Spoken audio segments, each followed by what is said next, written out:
Hello, BookTube. I've made mention a couple of times in videos this week of books that went astray, books that were opened off camera, new arrivals here at Hyde Cottage that I have not been showing you. And I've heard in no uncertain terms in my inbox that that is not acceptable. So I thought we'd go through a stack of books that some of which I think we've seen on this channel in maybe electronic form or the advanced copy, and see what we have here. We'll go through a lot of them. I haven't gone through myself.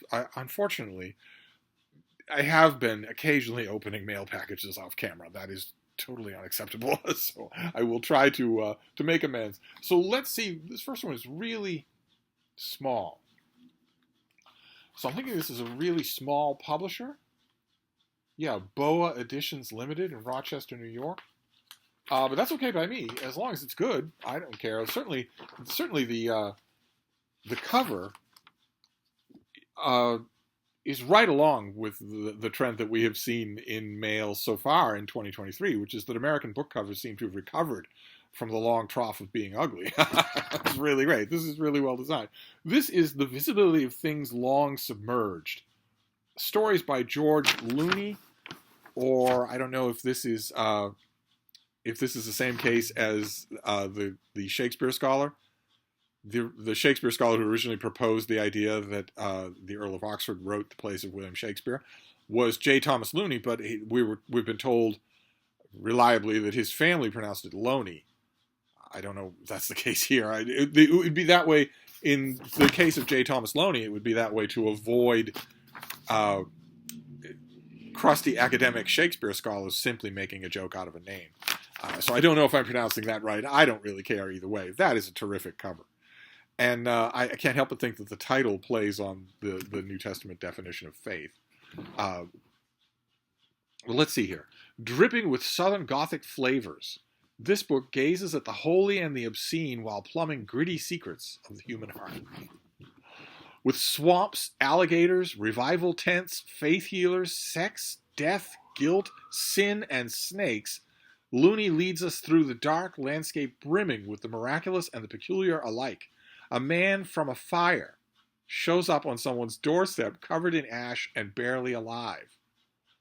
One man's actions make an entire town question its own violence. A healer is bitten in half by an alligator as the crowd looks on. Densely populated with characters that know intimately the trials of life and the restorative powers of love, these stories are filled with a deep longing for something beyond the restless disquiet. Okay, that sounds really good. This is a very slim collection of short stories, but that sounds really good.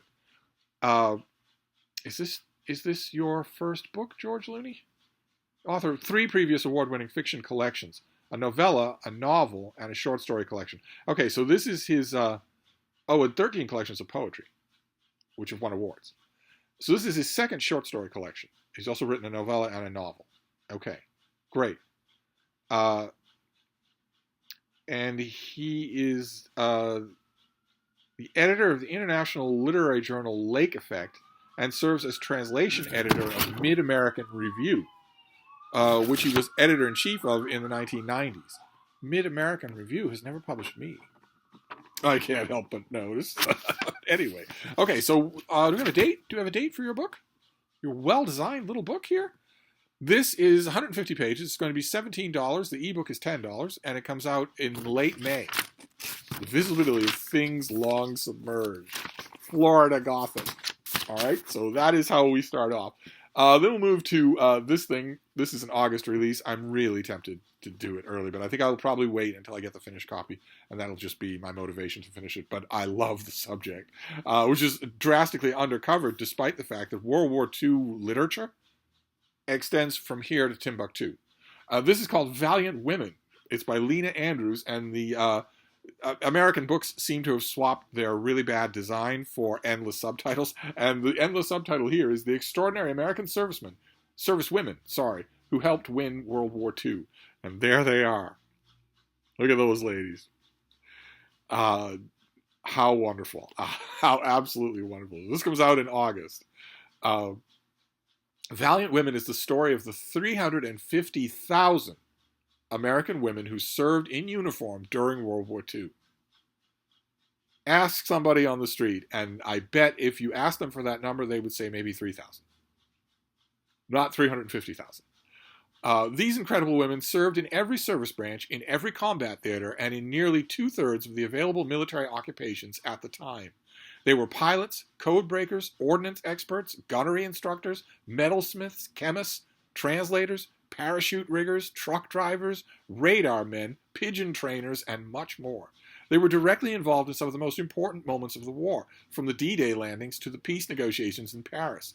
These women, who hailed from every race, creed, and walk of life, died for their country and received the nation's highest honors. Their work, both individually and in total, was at the heart of the Allied strategy that won World War II.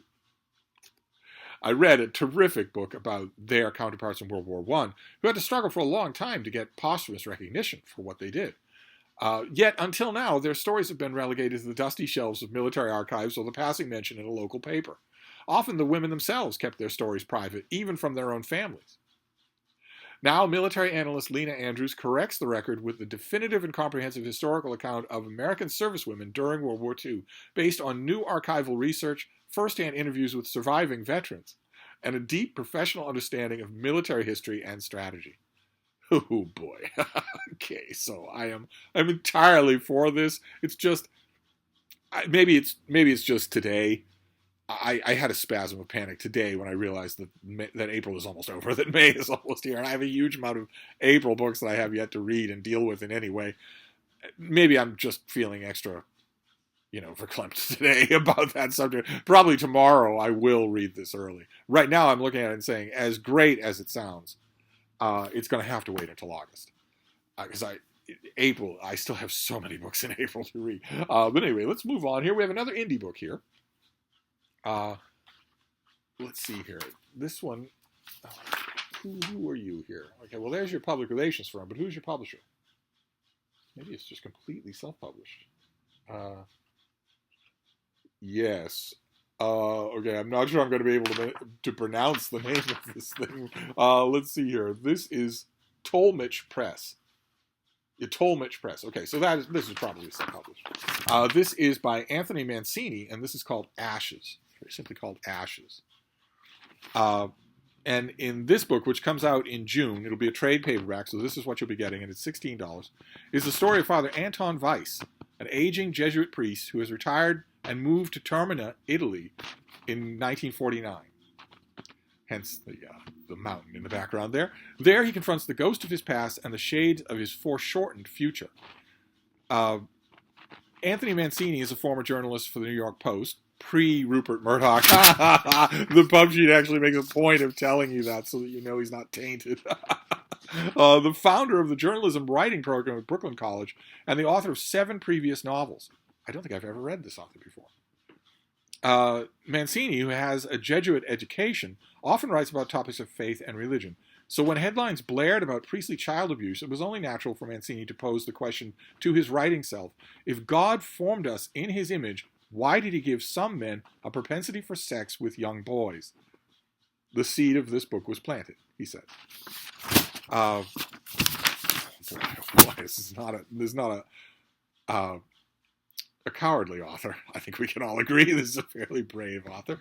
Termina is an ancient volcanic Sicilian city which was a haven for European and American artists, writers, and wealthy gay men. Father Weiss is surprised to see that the city is open and tolerant of all forms of behavior. Well, this author must have gone to Termina. Must have gone and seen. I don't know what time period do we have here? Oh, right, in 1949. All right, well, it would have been even worse then. Termina is one of the places where I lived in America, in the United States, in the world. I have visited lots and lots and lots of places. I have very widely traveled. And in those years when I was doing that, I actually lived, which I viewed as longer than 3 weeks, in only a handful of places. And this was one of them. Sicily was one of them. And when I lived there, it wasn't 1949, but when I lived there was a long list of things that the city was, what was it again? Not open and tolerant about all forms of behavior, very much so, including Protestantism, for one, just for one. But anyway, his host, a young priest, is in a relationship with the female caretaker of his house. The locals, who attend Mass every morning think nothing of the violation of their priestly household. The town is rife with young boys on the streets who are offering themselves to the wealthy gay tourists. Some are using the finances to support families. Some are hoping to marry women and lead traditional lives. The gay tourists are in shameless and at times tragic pursuit. What kind of a book is this? As he explores the history and beauty of Taormina, Father Weiss becomes progressively ill and often debilitated with a hacking cough. He is mentally tormented by his interest in young men and is preoccupied by a persistent memory of an infatuation with a boyhood friend. He soon becomes enchanted with a local teenage boy. I wonder, is this the friend or the local teenage boy? With a local teenage boy and is confronted head-on with the vows of his faith. Mancini deftly writes about the priest's inner longing and desire to experience a physical relationship, even if just once before he dies. So the Father Weiss is worried that this hacking cough of his may be the end of him. And he has taken a vow of chastity. So he's surrounded by all of these boys, and he's worried that he is going to die of some kind of disease right away. Oh my. We follow Father Weiss in his quest. We suffer his pains and doubts. We hope he will find peace. But Anthony Mancini has put him in a world in which there are no easy answers. I'll say, I love that when an author does that. I tried that myself with a NaNoWriMo story that I wrote called The Marchness of Man, where I intentionally put my main character in a situation that could not come out happily. In the time period, in the history of the mores of the time, I put her in a situation that could not work, just to see if with her help and my own, I could make it work. It sounds like this author did the same. Certainly isn't pulling any punches. That's fantastic. I mean, if he wanted to explore Taormina in the 1940s, he could have done it from the viewpoint of one of those gay tourists. Instead, he's making it harder and harder for himself to make a better novel. Ashes is a beautiful, haunting, thoughtful work of literary fiction. I could not stop thinking, this is the publicist writing, I could not stop thinking about it long after reading. Okay, well, I am fascinated. Certainly, I am fascinated. So this comes out in June. Once again, I mean, much like with Valiant Women, I am sorely, sorely tempted. It's certainly no fault of the book if I don't do this before June.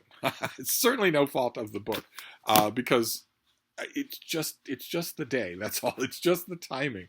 April's unread books are driving me crazy. So let's just move on here. We have a finished copy next.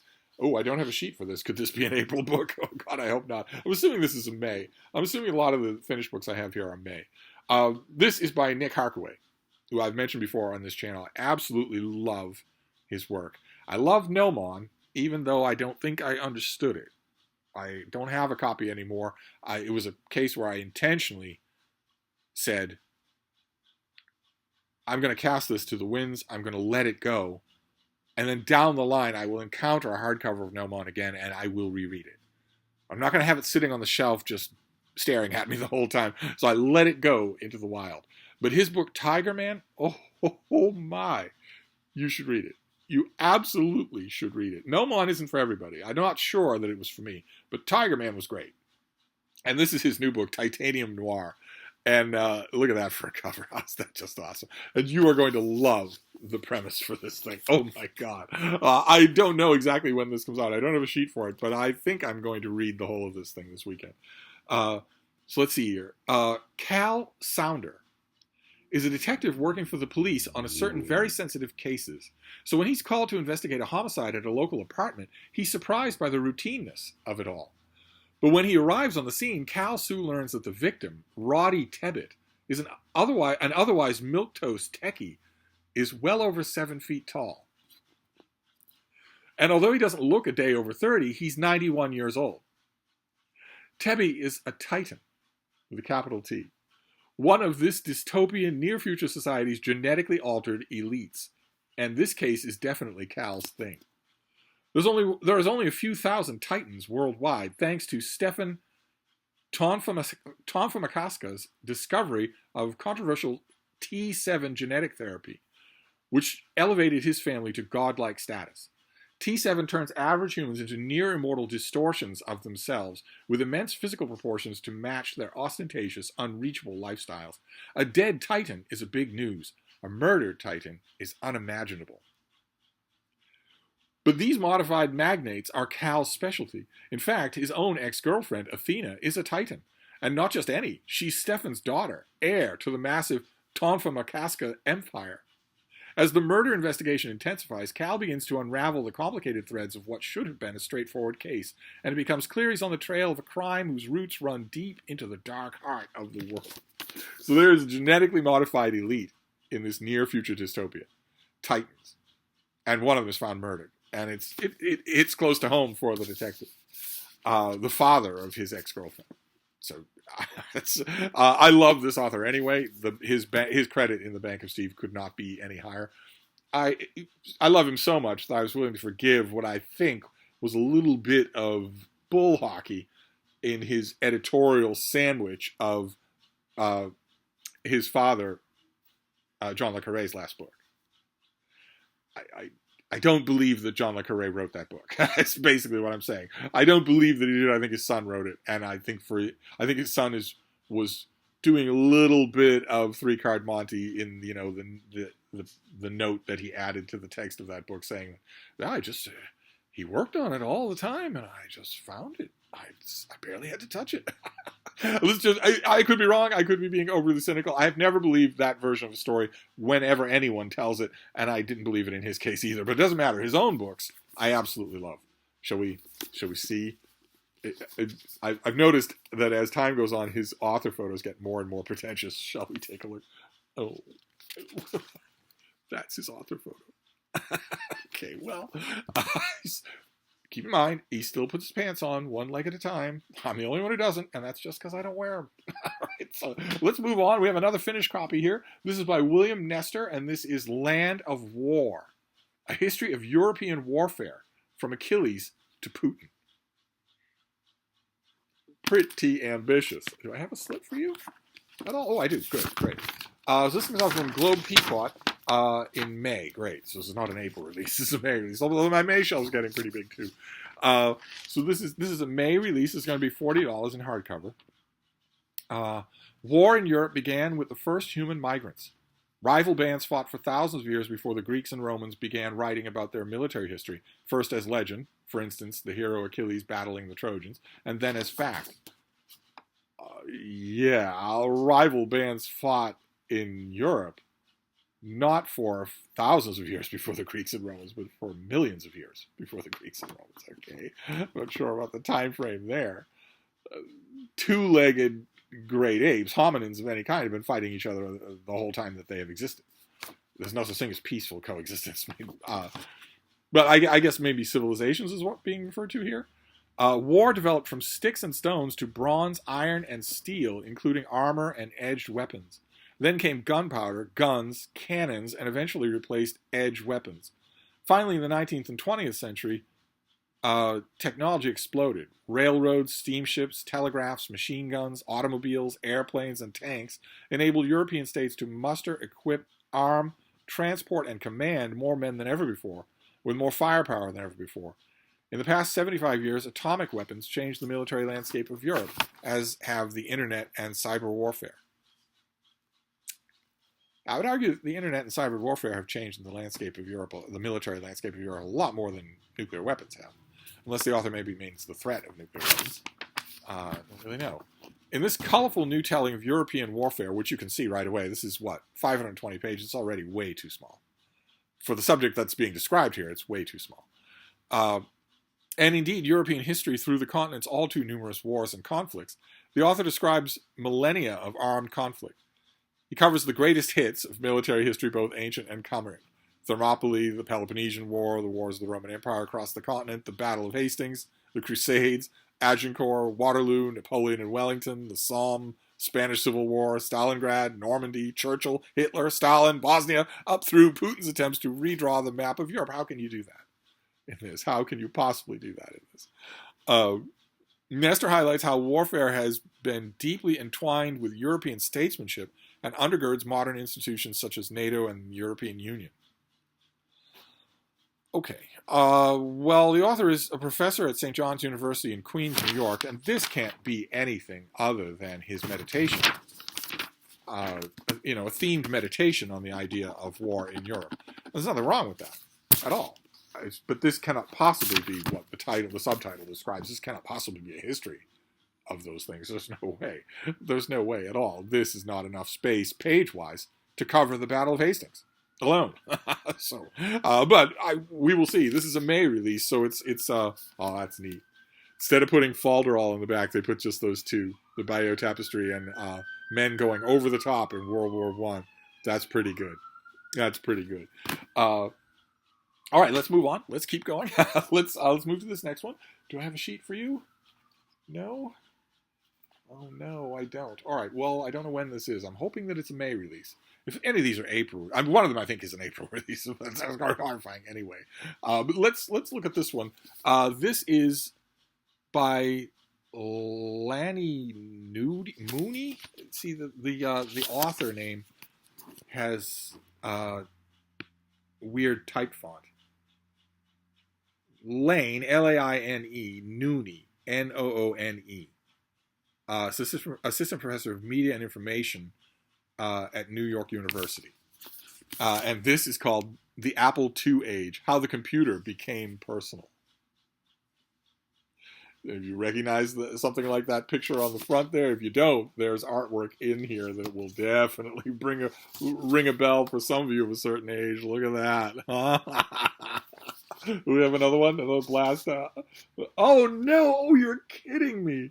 One of the pictures in here is from Desk Set.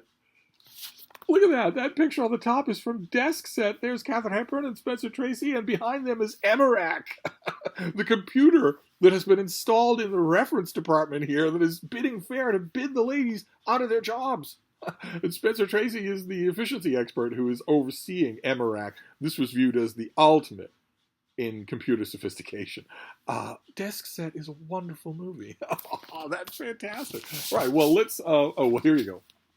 That's something a little bit more real world. Let's see what this has to say. I don't have a script, a sheet for this, so we'll just have to go through it. This is an engrossing origin story for the personal computer, showing how the Apple II software helped a machine transcend from hobbyist plaything to essential home appliance. Skip the iPhone, the iPod, and the Macintosh. If you want to understand how Apple Inc. became an industry behemoth, look no further than the 1977 Apple II. Did any of you have one? I was firmly ignoring computers in the 70s. Bean, stop licking, baby. Stop licking. Designed by the brilliant engineer Steve Wozniak and hustled into the marketplace by his Apple co-founder Steve Jobs, the Apple II became one of the most prominent personal computers of the dawning industry. The Apple II was a versatile piece of hardware, but its most compelling story isn't found in the feat of its engineering, the personalities of the Apple's founders, or the way it set the stage for a company's multi-billion-dollar future. Instead, the author shows what made the Apple II iconic was its software. I would have said otherwise. I would have said its size and portability. Wow. It's software. In software, we discover the material reason people bought computers. Not to hack, but to play. Not to code, but to calculate. Not to program, but to print. Oh, whoever wrote this dust jacket flap earned their keep. The story of personal computing in the United States is not about the evolution of hackers. It's about the rise of everyday users. Recounting a constellation of software creation stories, Nooney offers a new understanding of how the hobbyist microcomputers of the 1970s became the personal computer we know today. From iconic software products such as VisiCalc and The Print Shop, to historic games like Mystery House and Snooper Troops. Do any of you know these? Some of you probably do. To long-forgotten disk-cracking utilities, the Apple II age offers an unprecedented look at the people, the industry, and the money that built the microcomputing milieu, and why so much of it converged around the pioneering Apple II. All right, so this author clearly has one particular computer in mind. I love it. Absolutely love it. I would have come to personal computing not long after this. Well, actually, no, that's not true. In the 90s. so long after this, but some of you must have been there at ground zero. I don't have a date for this thing, but this is coming out soon if it's not out already. Okay, then we have a print version of something that I've already shown you. I wanted to show you, it's a graphic novel, and I don't know if I made that clear when I mentioned it the first time. I want to make sure that you know that and you know what it looks like. This is, do we have a price for you? No? No, I do not have a price for you.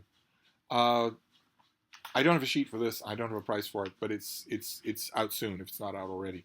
This is by Samuel Marcato, Cynthia Souza Marcato, and Stephen Wise, and this is called Thing, Inside the Struggle for Animal Personhood. And that is the face, the eye of an elephant, one particular elephant, an elephant named Happy, who lives in the Bronx Zoo. And let me get you some of the artwork here.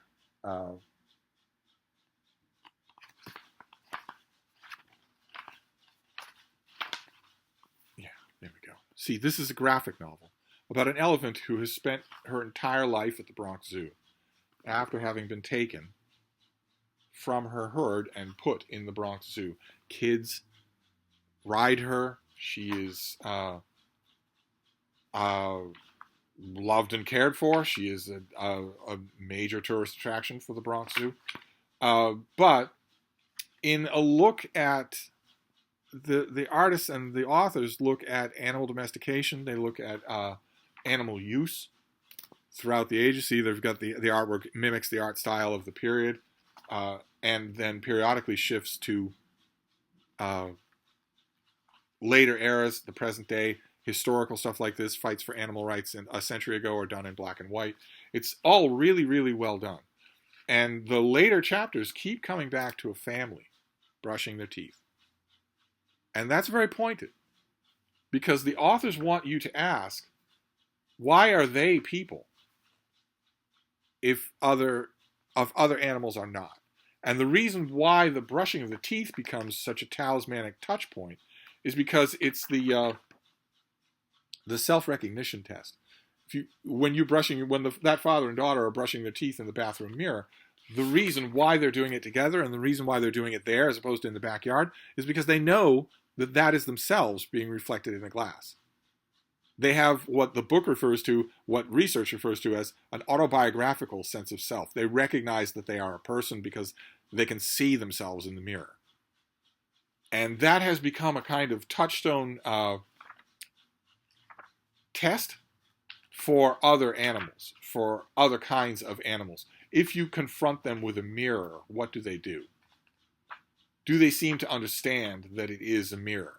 Do they understand not only that it is a mirror, but more importantly, do they understand that it's themselves being reflected in the mirror? Do they recognize that that's what's happening? Now, there are some animals in here, like, for instance, there's a recurrent theme of killer whales. Beautiful artwork all throughout. There's a recurrent theme of killer whales and the difficulty of testing such an animal with the mirror test. But they do talk about Washoe the chimp. They talk about Coco the gorilla. And they talk about Happy, the elephant, who definitely, on her first try, recognized that it was herself in the mirror. Her keepers put a mark on her forehead to see what she would do, to see if she could find the mark by finding it in the mirror and knowing that it was on her head and not in the mirror.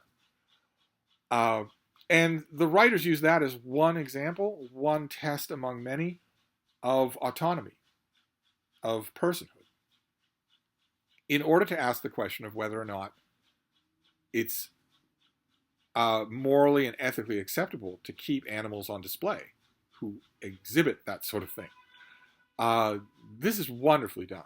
It is a graphic novel, but I would say that you wouldn't want to hand this to a little kid. You'd want to walk through it with them. It's definitely things that they should think about. But it'll make you think too, because once you start accepting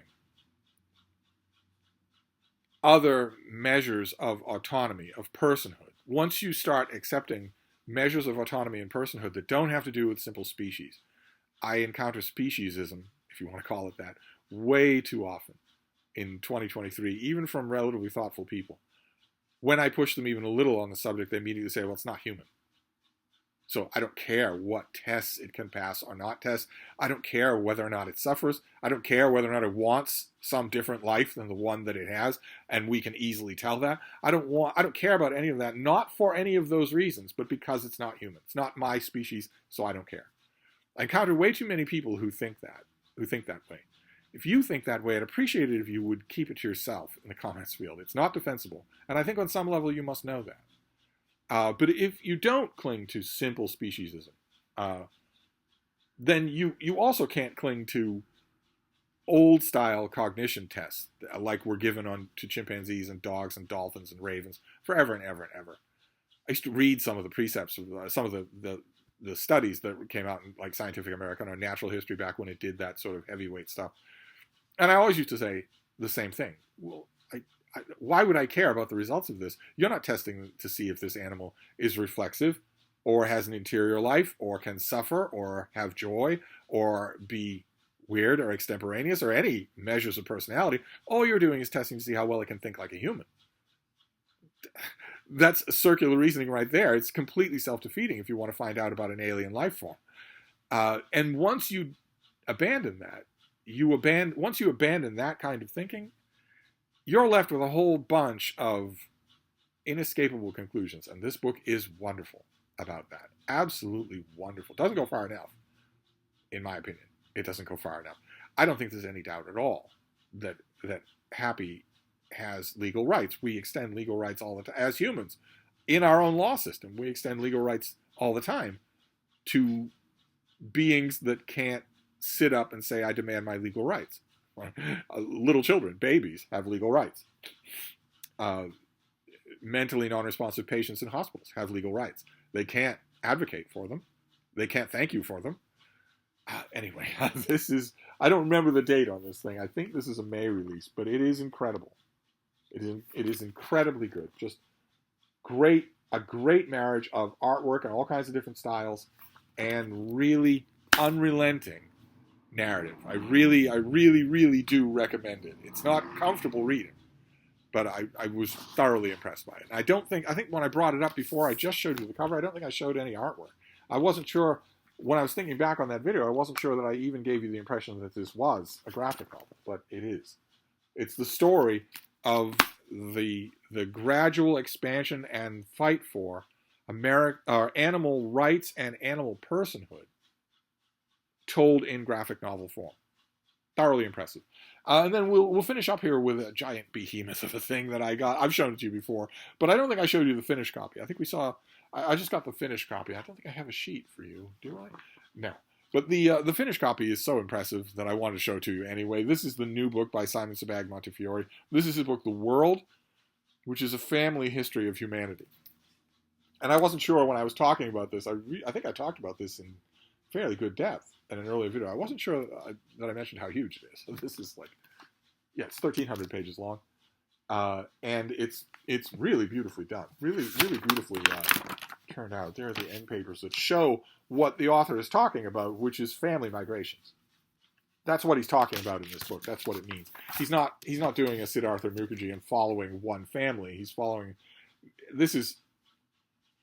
It's tough to boil down a book this big, but it basically is a cladistic history of humanity. It's big, moving populations, and it's really well done. I'm glad that I have the finished copy now because I actually do want to give this another go.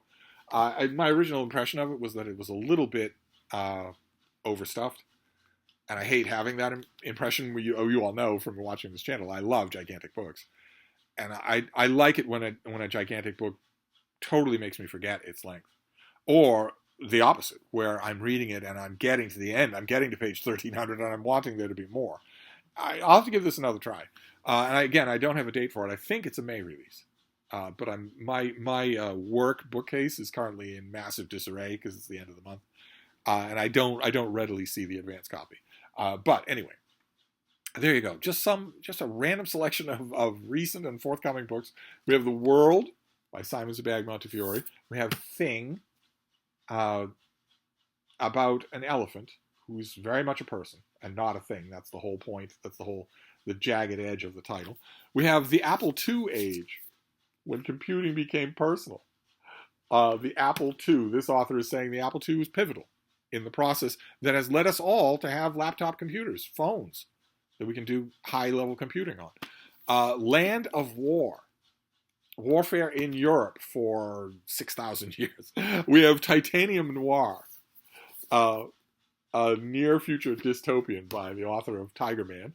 We have Ashes by Anthony Mancini. Don't think I've ever read this author, but this is seems like a fairly powerful novel about longing and faith, set in a place that I know really well. Then we have Valiant Women, history of 350,000 uniformed American servicewomen who helped to win World War II. And finally, The Visibility of Things Long Submerged, collection of Florida noir short stories that sound right out there on the edge. Who is the author that I'm thinking of? His name's going to go right out of my head. But he wrote a book that I think is called Savages or Natives. It has an alligator on the cover. That's why I'm thinking about it. I'll try to remember that. But anyway, there you go. So some recent books for you. We can do another one of these tomorrow. I can assemble more stuff tomorrow if need be. But how many books can you take from one channel anyway? So I'll wrap this up for now, but I'll be back. Thank you, BookTube.